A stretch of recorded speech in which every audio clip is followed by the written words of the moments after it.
Have you ever found yourself nearing the end of your rental agreement, wondering what happens next or what your options are? When a lease agreement expires, it typically does not automatically renew for another fixed term in most areas. Instead, several things can happen depending on your specific lease terms, local laws, and the actions of both the landlord and the tenant.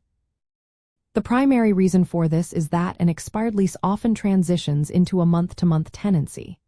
This means the original lease terms, such as rent amount and responsibilities, usually remains in effect, but either party can terminate the agreement with proper written notice, often 30 days. This is known as a periodic tenancy or tenancy at will in many jurisdictions. However, if a tenant stays without the landlord's consent after the lease ends, they may become a holdover tenant, which can have different legal implications. State and local laws govern these scenarios, emphasizing the need for clarity. To navigate this smoothly, proactive communication is key. If you are a tenant and wish to stay, speak with your landlord well before the lease expiration to discuss signing a new lease or transitioning to a month-to-month arrangement.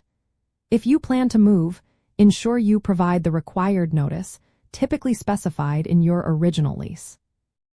Landlords, conversely, should communicate their intentions to tenants, whether offering a new lease, allowing a month-to-month, or requesting the tenant to vacate, all while adhering to local notice periods. Understanding terms like a holdover tenancy is crucial. A holdover tenant might face higher rent charges or even eviction proceedings if they remains without the landlord's permission.